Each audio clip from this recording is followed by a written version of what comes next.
Railway में क्या क्या हो रहा है, खासकर बंगाल में, बंगाल से जुड़े उड़ीसा और साथ साथ आसपास के इलाकाओं में। बालासोर आपको याद है ना, memory is very very sharp as far as Balasore is concern. तो इस पूरे मुद्दे पर बातचीत करने के लिए हमारे साथ है Rajiv Srivastava ji, chief administrative officer construction south eastern railway. नमस्कार राजीव जी, हमारे साथ बात करने के लिए समय निकाला आपने, बहुत बहुत धन्यवाद। सबसे पहले जो सवाल आता है ये आपको मैं पूछना चाहूँगा बालासोर को लेकर। वहाँ पर अब जो स्थिति है, खासकर टेक्निकल चीज़ें और कंस्ट्रक्शंस, बहुत सारी चीज़ें हम लोग सुनने में आया है कि there will be lot of changes. तो क्या क्या चेंज आप वहाँ पे ला रहे हैं जिससे सेफ्टी सिक्योरिटी के साथ साथ और आपको इंफ्रास्ट्रक्चर की इंक्रीज हो जाए, ताकि इस तरह के एक्सीडेंट आने वाले दिनों में ना हो? देखिए, ये एक बहुत ही दुखद घटना थी और हम लोगों के लिए जो दिन रात रेलवे के लिए काम करते रहते हैं, हम और हमारे परिवार जो रेलवे से इमोशनली अटैच्ड है, वो कितना कष्ट हम लोगों को देता है वो हम आपको शायद शब्दों में बयान नहीं कर पाएंगे। ये जो पर्टिकुलर इंस्टांस आप बता रहे हैं, उसकी जो इंक्वायरी और कारण और कौन लोग जिम्मेदार थे, वो चीज़ें हम लोग एक सेकंड को छोड़ देते हैं क्योंकि वो एक स्टैचुरी इंक्वायरी का पार्ट है जी। मगर ये फैक्ट है कि जो हम लोगों ने चीज़ें देखी उसमें समझ में यही आया कि जब हम मेंटेनेंस करते हैं, नई चीज़ बनाना फिर भी कंपैरेटिवली आसान है, मगर किसी भी चीज़ को मेंटेन करना और ज़ीरो फेलियर की टॉलरेंस के साथ मेंटेन करना, वो अपने में बहुत मेहनत उसके लिए लगती है। जो हम लोगों ने सबक सीखे इस घटना से और आगे बाकी सारे स्टेशंस पर हम लोगों ने जो प्रिकॉशंस रेप्लिकेट किए, वो मैं आपसे शेयर कर सकता हूँ। उसमें जो, क्योंकि बहुत फ्रीक्वेंट चेंजेस होते हैं सिग्नलिंग में, कई तरह के काम चलते रहते हैं। एक तो ये है कि रेगुलर ट्रेनें चल रही हैं, स्टेशन एक बार कमीशन हो गया, मगर हम लोग लेवल क्रॉसिंग ख़त्म करके उसकी जगह अंडरब्रिज बनाते हैं। तो उस लेवल क्रॉसिंग से रिलेटेड सिग्नलिंग अपैरेटस जो भी थे वो हमें ख़त्म करने हैं, मॉडिफाई करने हैं। हम उस स्टेशन पर कोई नई साइडिंग बना रहे हैं या कोई शंटिंग के लिए, मूवमेंट के लिए कुछ सुविधा दे रहे हैं वगैरह वगैरह। तो जो हम ये फ्रीक्वेंट चेंजेस करते हैं सिग्नलिंग में समय समय पर, उसका डॉक्यूमेंटेशन, उसका राइटिंग वर्क जो वहाँ पर हम लोग लिखते हैं, बहुत ही इंट्रिकेट वर्क होते हैं ये सारे, कि कहाँ पर क्या जुड़ा हुआ है, क्या चीज़ कैसे जुड़ी हुई है।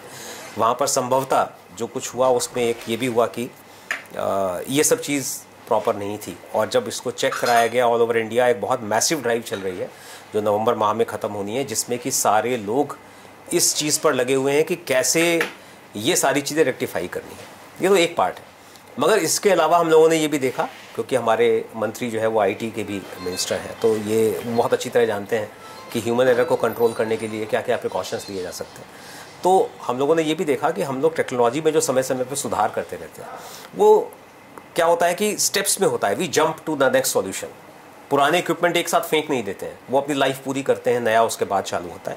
इस सेक्शन में हम लोग, अगर जो ये बात हो रही है नए इलेक्ट्रॉनिक इक्विपमेंट के लिए या नए इंटरलॉकिंग की, या वो काम जहाँ जहाँ हो गए वहाँ पर, यहाँ पर जो भी घटना हुई, जो छेड़छाड़ हुई, अनजाने में जाने में जो भी हुआ, वो होने के बावजूद एक और लेयर ऑफ प्रिकॉशंस उसमें बिल्ट इन है सिस्टम में। तो इस सेक्शन में, क्योंकि वो मेरे से रिलेटेड काम है, इस सेक्शन में एक तीसरी लाइन बनने का काम सैंक्शनड है, जिसको हम लोगों को पूरा करना है। वो काम अपने टारगेट से पीछे चल रहा है कुछ कारणों से। तीसरी लाइन का महत्व क्या है? तीसरी और चौथी, हाँ, रेलवे की सोच ये है कि जो हमारे ट्रंक रूट्स हैं, जो हमारा रूट कहने को तो 25-30% पूरे ट्रैफिक, पूरे रेलवे नेटवर्क का है, मगर वो 70-80% ट्रैफिक कैरी करते हैं। तो मिक्स ट्रैफिक होने से, जिसकी अलग अलग स्पीड है, जैसे कि आप सड़कों पे देखते हैं, अगर वो हाथ वाला रिक्शा या छकड़ा गाड़ी या कोई चल रही है, साथ में तेज़ गाड़ियाँ भी चल रही हैं, तो सबकी स्पीड कम हो जाती है। तीसरी चौथी लाइन बनाने से हम इन अलग अलग स्पीड से मूव करने वाले ट्रैफिक को सेग्रीगेट कर सकते हैं। और एक और कॉन्सेप्ट है कि तीसरी और चौथी लाइन जो बनेगी वो हर स्टेशन पे कनेक्ट नहीं होगी, उसको हर तीसरे स्टेशन पर या चौथे स्टेशन पर हर 30-35 किलोमीटर पर ही एग्जिस्टिंग यार्ड से कनेक्ट करेंगे, क्योंकि मालगाड़ी अपना अलग चल सकती है, उसको हर स्टेशन पर रुकने की ज़रूरत नहीं है। तो इसको होने से, तीसरी चौथी लाइन होने से हमारा थ्रूपुट भी बढ़ जाता है, स्पीड तो बढ़ती है, हम ज़्यादा ट्रेन चला सकते हैं। और जैसा आपने सुना होगा या पढ़ा होगा कि अभी एक संकल्प सेंट्रल गवर्नमेंट ने अपना कन्वे किया है कि 2027 तक हम कोशिश करेंगे कि वेटिंग लिस्ट का नाम ही ख़त्म हो जाए।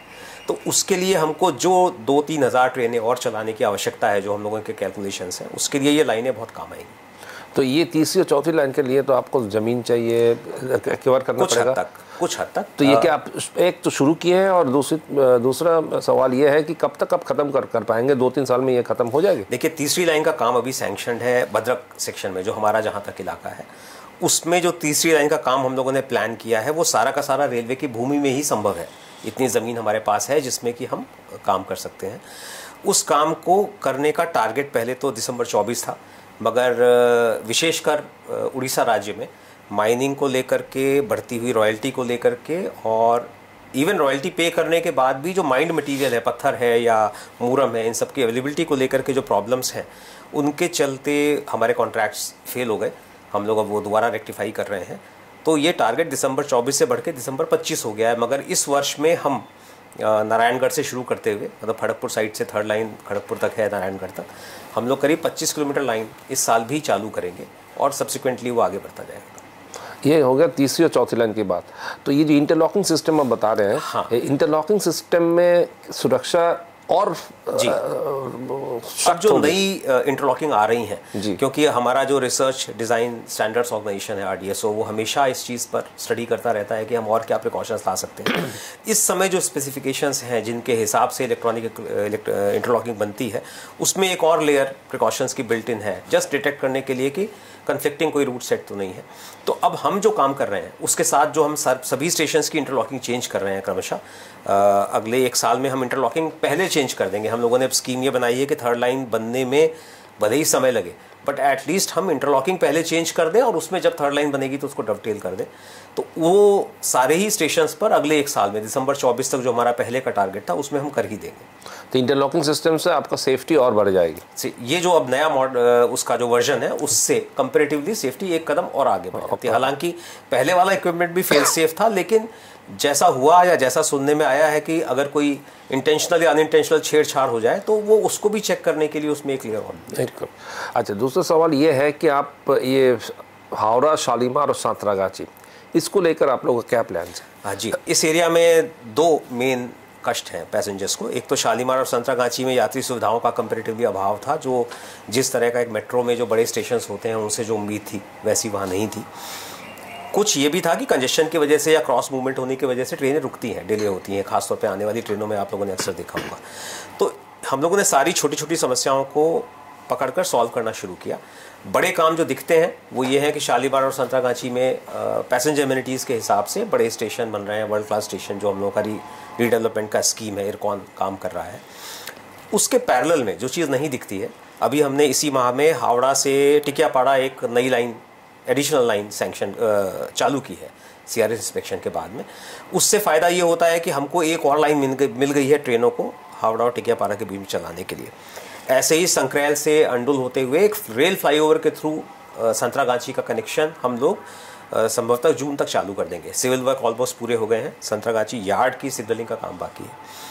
इसके साथ में ही इन दोनों स्टेशंस पर हम लोग नई ट्रेनें चलाने के लिए या जो ट्रेनें हम हावड़ा से शिफ्ट करेंगे उनकी मेंटेनेंस के लिए वंदे भारत से कॉम्पैटिबल या उसके मेंटेनेंस भी जहां हो सके ऐसी वॉशिंग लाइंस दोनों जगह बननी है। तो नटशेल में काम थोड़ा सा जो ओरिजिनल टारगेट थे आपको पता है उससे पीछे चल रहे हैं, बट इरकॉन से हम लोगों का आपस में कोऑर्डिनेशन इस समय बहुत अच्छा है और ये पूरी संभावना है कि जब तक हम यार्ड की रिमॉडलिंग संतरागाची की करते हैं तब तक बिल्डिंग भी तैयार हो जानी चाहिए और वो पैसेंजर्स के लिए उपलब्ध हो जाएगी। टिकियापाड़ा को लेकर एक सवाल बार बार आता है खासकर पैसेंजरों से कि वहाँ पर ट्रेन इतनी देर तक रुक जाती है, हावड़ा स्टेशन तो जाने तक आधा घंटे के लिए एक समय लग जाता है टिकियापाड़ा में, टिकियापाड़ा कार क्षेत्र से हावड़ा स्टेशन जाने में। तो इस पर क्या आप लोगों ने कुछ कार्रवाई की है? 2 पहलू हैं इसके। एक तो ये है कि हावड़ा यार्ड में जिधर वॉशिंग लाइंस हैं, जहाँ पैसेंजर प्लेटफॉर्म्स हैं, जिधर लोको खड़े होते हैं, जहाँ कोचेस खड़ी होती हैं, स्टेबलिंग लाइंस हैं, इन सब का अपना एक क्रॉस मूवमेंट है जो समय ले लेता है। और अक्सर ऐसा होता है कि जो आप कह रहे हैं वो बात ठीक है कि कोई ऐसा मूवमेंट चल रहा होता है उसके ख़त्म होने के बाद ही ट्रेन दी जाएगी। तो ये जो मैं आपको बता रहा था, हमने कभी 1 हफ्ता पहले करीब एक एडिशनल लाइन सैंक्शन कमीशन की है, उससे ये फ़ायदा होगा कि अब हमको इस सेक्शन में मूवमेंट के लिए एक एडिशनल लाइन मिल जाएगी। तो जो अभी तक क्रॉस मूवमेंट की वजह से ट्रेन खड़ी रहती थी वो कंपैरेटिवली थोड़ा और स्मूथ हो जाएंगी। जी। और ये दूसरा ये सवाल आता है कि जो सातरागाची स्टेशन है, सातरागाची के सामने जो रास्ते हैं जो नेशनल हाईवे की तरफ जाता है, तो उस पर काफ़ी प्रेशर पड़ जाता है, खासकर बहुत लंबा जैम हो जाते हैं। तो वहाँ पर ब्रिज बनने का और सातरागाची के साथ साथ, जैसे हावड़ा के साथ साथ आपने जो रास्ते हैं उस पर थोड़ा सा गाड़ियों की आवाजाही के लेकर थोड़ा सा पहले एक सवाल था, पर अभी ठीक हुआ है, थोड़ा बहुत मूवमेंट ठीक ठाक से हुआ है, तो जैम को कंट्रोल किया गया है। पर सातरागाची को लेकर आप लोगों का कोई खास परिकल्पना है, कोई प्लान्स है? एक्चुअली सातरागाची के काम में, और जैसा आप कह रहे हैं जो ट्रैफिक मूवमेंट को लेकर के जो काम होने हैं, वो क्योंकि इरकॉन कर रहा है इसलिए मेरे को डायरेक्टली उतनी इन्फॉर्मेशन नहीं है जैसा आप जानना चाह रहे हैं। मगर जैसे हम लोग एक एक इशू को कंपोजिट वे में डील करने की कोशिश कर रहे हैं, अगले वीक में या 10 दिन में हम लोग सातरागाची को लेकर के फिर बैठेंगे, क्योंकि वहाँ पर जो सिग्नलिंग का काम होना है उसमें भी अब हम लोग डिस्ट्रीब्यूटेड सिग्नलिंग कर रहे हैं। तो जैसे पहले होता था कि एक ही मेन बिल्डिंग है जहाँ सारा कंट्रोल होता था, और अब हम लोग 5 रिमोटेडली ऑपरेटेड सिग्नलिंग केबिन अलग बनाएंगे। ऑपरेशन एक ही जगह से होगा, मगर वो इलेक्ट्रॉनिकली कन्वे होगा कि क्या होना है, और देन फाइनल डिसीजन, फाइनल जो कन्वे होता है सिग्नल, वो उन अनमैन्ड जो 5 और हट्स हैं उनसे होगा। उसमें भी कुछ इरकॉन को बनानी है, कुछ हमको बनानी है, तो इस काम को डवटेल करके करने की ज़रूरत है। हम लोग इसको स्कीम को फिर से लेके बैठेंगे, और उसमें डेफिनेटली जो रोड मूवमेंट का आप कह रहे हैं और ओवरब्रिज की बात कर रहे हैं उसको हम लोग ज़रूर सॉल्व करेंगे कि वो साथ साथ ही कंप्लीट हो जाए। अक्सर सवाल उठता है ट्रैक्स को लेकर। आपने अपने पूरा क्षेत्र में ट्रैक्स देखा है, क्या आप संतुष्ट हैं जिस तरह से ट्रेनों की आवाजाही बढ़ रहे हैं, जिस तरह से वंदे भारत और फास्टर ट्रेन आ रहे हैं, तो ये ट्रैक्स संभाल पाएगी ये सब? देखिए, ये बड़ी कैश 22 वाली सिचुएशन है। जिसको ट्रैक मेंटेन करना है उसको गाड़ी रोक के करना है, जिसको ट्रेन चलानी है उसको ट्रैक मेंटेनेंस के लिए टाइम जो होता है वो उसको अखरता है। ये जो हमारे वर्तमान रेल मंत्री हैं, उन्होंने इस चीज़ को जब समझा था तो उन्होंने एक बहुत ही इंटरेस्टिंग स्कीम चलाई, जो हम लोगों के लिए एक नया मैनेजमेंट टूल था। ये सब हम लोग करते थे बट ऑर्गेनाइज तरीके से नहीं होता था। एक रोलिंग ब्लॉक प्लान उन्होंने बनवाया। आप ऐसा समझिए कि अब ये है कि जिसको जो काम करना है वो एक कॉमन प्लेटफॉर्म पर 26 हफ्ते पहले तक अपना प्लान दे देता है कि मुझे क्या करना है कब। और क्योंकि अलग अलग विभाग हैं तो सिग्नलिंग वाला अलग समय में मांगता था, इंजीनियरिंग वाला अलग समय में मांगता था, या जिस सेक्शन में सिग्नलिंग वाला काम करके चला गया और किसी तरह ट्रेन रोक के ब्लॉक दिए गए, उसके 2 महीने बाद इंजीनियरिंग वहीं आ गया कि अब मुझे भी काम करना है। इससे फ़ायदा ये हुआ है कि सब लोगों का रिक्वायरमेंट कंबाइन करके, जिससे कि ऑप्टिमाइज़ करके ट्रेन कम से कम समय के लिए रुके और सबका काम भी हो जाए। ये जब शुरू हुआ तो लोगों को थोड़ा डाउट था कि इतना इंटीग्रेशन और इतनी अच्छी प्लानिंग हम लोग कर पाएंगे कि नहीं कर पाएंगे। मगर हमने देखा, और उस समय मैं बीकानेर में DRM था, हम लोगों ने देखा कि 1-2 हफ्ते के अंदर ही छोटे छोटे जो इश्यूज़ थे वो सामने आए, हम लोगों ने सॉल्व किए। और अब आज की तारीख में ये सिस्टम इतना स्मूथली चल रहा है कि ट्रैक मेंटेनेंस को लेकर के जो ब्लॉक अवेलेबिलिटी जो पहले 40-50% भी नहीं होती थी, वो यूनिफॉर्मली इस समय 80% से ऊपर ही चल रही है। तो जो आपके सवाल का जवाब है वो ये है कि ये ट्रैक डेफिनेटली सब कुछ कर पाएंगे, बशर्ते उनकी मेंटेनेंस प्रॉपरली हो। उसमें 2 ही पॉइंट हैं। एक तो ह्यूमन फैक्टर है कि जो आदमी काम करने जा रहा है वो काम पूरा करके आए, और दूसरा ये है कि उसको मशीन्स और टाइम की अवेलेबिलिटी मिले, डाउन टाइम मिले, जिससे को मेंटेन कर सके। तो दूसरी वाली चीज़ तो इस मैनेजरियल टूल के तहत सॉल्व हो गई है। और जो हमारा ट्रैक स्ट्रक्चर है, मैं आपको बताऊंगा कि इस समय दुनिया में जो सबसे ज़्यादा ट्रैफिक ले जाने वाले, सबसे ज़्यादा हैवी एक्सल लोड ले जाने वाले, सबसे ज़्यादा स्पीड पे गाड़ियाँ चलाने वाले देशों में जो ट्रैक स्ट्रक्चर है उसमें और हमारे ट्रैक के संरचना में कोई डिफरेंस नहीं है। केवल मेंटेनेंस प्रैक्टिसेस हैं कि हम शायद उतना एक्यूरेटली या उस तरह से काम नहीं करते हैं, हमारी आदतें थोड़ी सी और सुधार करने की आवश्यकता है, मगर ट्रैक स्ट्रक्चर के हिसाब से देयर इज नो डिफरेंस। आने वाले दिनों में आपके सामने सबसे बड़ी चैलेंज क्या है? आने वाले दिनों में हम लोगों के सामने सबसे बड़ी चैलेंज, एक तो सरकार ने ख़त्म कर दी, उसकी बात ही नहीं करते हैं, फंड्स।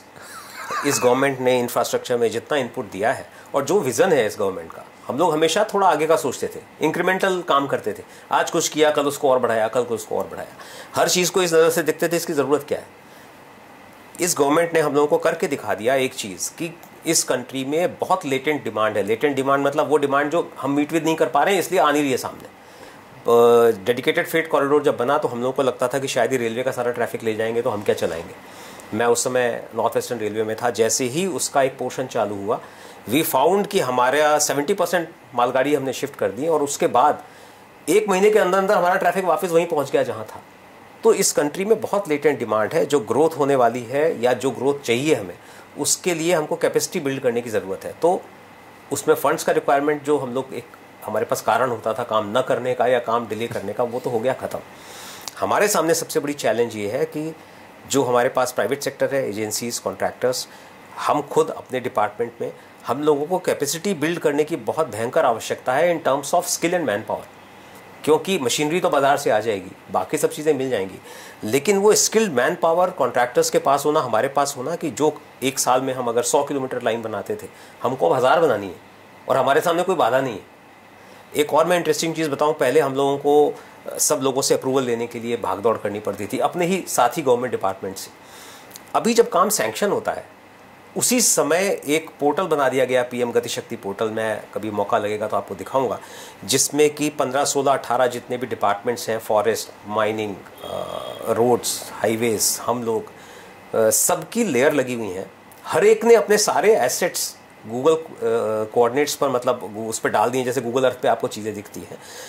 और अब जब मैं अपनी कोई नई लाइन प्लॉट करता हूँ तो काम सैंक्शन होने के पहले सारी मिनिस्ट्री अपने कमेंट देती हैं। आयरन ओर वाला कहता है कि हाँ, मेरा किसी भी माइनिंग ब्लॉक में या जो मैंने भी ऑक्शन नहीं किया है लेकिन नीचे आयरन ओर है, मुझे पता है, उसके ऊपर से लाइन नहीं जा रही है, अगर जा रही है तो अनावश्यक रूप से नहीं जा रही है। रोड वाला कहता है कि ये जाएंगे तो रास्ते में 3 जगह इनको मेरे ऊपर से गुजरना पड़ेगा।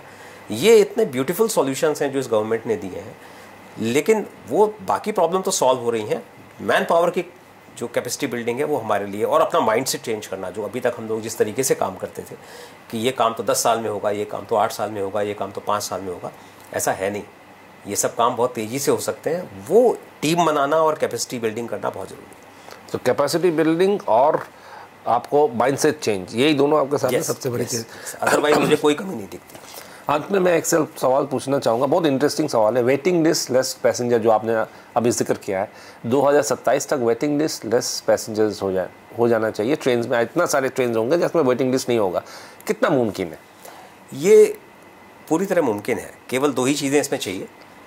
वैगन कोचेस की बात होती है कि वो हमको चाहिए, मेंटेनेंस फैसिलिटीज़ की बात होती है कि वो हमको चाहिए। अभी तक क्या था कि ये सब नीजक रिएक्शन से काम होता था। इसकी जो प्लानिंग थी या जो असेसमेंट था वो ऐसा होता था कि हम लोग देखते थे कि कितने पैसेंजर चल रहे हैं, तो अधिकांश ट्रेनों में 70-80% ऑक्यूपेशन होता था, लेकिन त्यौहार के समय में अचानक से वो बर्स्ट कर जाता था और हम लोग सोचते थे कि ये तो नियति है, ये तो इनको झेलना ही है, बिकॉज हम तो उसके हिसाब से प्लान करेंगे जो हमारा नॉर्मल। लेकिन अगर हम फ्लेक्सिबल प्लानिंग करें तो ये बिल्कुल संभव है कि हमारी जो एक्स्ट्रा कोचेज़ हैं, जब फेस्टिवल सीज़न हो तो हम वहाँ उनको ट्रेनों को डाइवर्ट कर सकें और बाकी समय हम उनको कहीं और यूज़ कर सकें। ये जो इंटर ऑपरेबिलिटी है, ये इस गवर्नमेंट ने जो ये ट्रेन सेट वाला कॉन्सेप्ट लाए हैं कि मेरे पास इंजन होता है, कोचेज़ होती हैं, इंजन जाता है, लगता है, ट्रेन को टर्न करना है तो वहाँ इंजन घूम के दूसरी तरफ लगेगा। ट्रेन सेट्स में it is just a matter of few minutes कि आदमी इधर से उतरता है, उधर से चालू करता है, चल देता है। देन आइडेंटिकल ट्रेन सेट्स कि अगर मेरे पास 8 डब्बे की वंदे भारत है, मैं चाहे इधर चलाऊँ चाहे उधर चलाऊँ। तो ये जो इंटर ऑपरेबिलिटी है ये हमको इतनी ज़बरदस्त फैसिलिटी देता है, क्योंकि इस देश में हर समय हर जगह उतना कंजेशन नहीं होता है। जैसे आजकल की बात करें, अगर छठ है तो यू विल फाइंड कि नॉर्थ इंडिया में, स्पेशली बिहार और दिल्ली और इस एरिया में ट्रेन्स ज़्यादा चाहिए। तो वो तो हो गया जहाँ तक arrangement of coaches and train sets and बाकी चीज़ें। मेंटेनेंस फैसिलिटीज़ के लिए road map has been built by all the railways कि हमको लॉन्ग टर्म में कहाँ कहाँ मेंटेनेंस फैसिलिटी चाहिए। अभी तक क्या होता था, मेंटेनेंस फैसिलिटीज़ या तो हमारे अपने विम्स एंड फैंसीज पे कहीं बन जाती थी, और ज़्यादातर हम बड़े स्टेशन पे ज़्यादा बनाते थे कि यहीं से ट्रेनें चलेंगी। मैं आपको छोटा सा उदाहरण बताऊं कि दिल्ली में जब मैं पोस्टेड था तो ये बात हुई कि नई दिल्ली स्टेशन पर हमने एक टाइम में सन 2007 में ये कह दिया कि अब यहाँ से और ट्रेन नहीं चलेंगी, संभव ही नहीं है, और हम आराम से बैठे थे। फिर उसके बाद में जब काफ़ी विचार विमर्श हुआ तो ये समझ में आया कि हम यहीं ट्रेन मेंटेन करके यहीं से क्यों चलाते हैं, क्योंकि वो ट्रेन आधा घंटा प्लेटफॉर्म खाती है। हम क्यों नहीं जो ट्रेन ईस्ट को जानी है, हम नई दिल्ली से वेस्ट में कहीं वॉशिंग लाइन डेवलप करें, वो वहाँ से चले और यहाँ केवल 2 मिनट में सवारी चढ़ा के निकल जाए। तो ये जो इस तरह की स्कीम्स हैं कि वॉशिंग लाइन कहाँ बनानी है, ट्रेन्स कहाँ से मूव करनी है, और बहुत सारे AI टूल्स रेलवे इस समय अडॉप्ट कर रही है। अगेन मैं वही कहूँगा क्योंकि हमारे मंत्री जी IT मिनिस्टर हैं, तो he has been able to bring in lot of tools to assess analyse कि हमारा पैसेंजर ट्रैफिक कैसा है, कहाँ जाता है और हमें किस समय में क्या करने की ज़रूरत है। तो 2027 तो बहुत दूर की बात है। जिस तरह से अभी कार्य चल रहे हैं, अगर ये अगले 2 साल में 2.5 साल में कमीशन हो जाते हैं तो हो सकता है आपको 2026 के एंड तक वो वाली स्थिति मिल जाए जिसमें कि वेटिंग लिस्ट ख़त्म हो सके। बिल्कुल, राजीव जी ने बहुत बड़ी बात कह दी है कि आज के सामने सबसे बड़ी चुनौती यही है कि वेटिंग लिस्ट ख़त्म हो जाए, आराम से हम लोग ट्रेन में चढ़े और जब भी सोचे तब भी ट्रेन की टिकट हमें रिजर्व्ड मिले। नमस्कार राजीव जी, हमसे हमारे साथ बातचीत करने के लिए बहुत धन्यवाद। Thank you very much. नमस्कार, आप देखते रहिए ANM न्यूज़, आगे भी देखिए ANM न्यूज़। नमस्कार।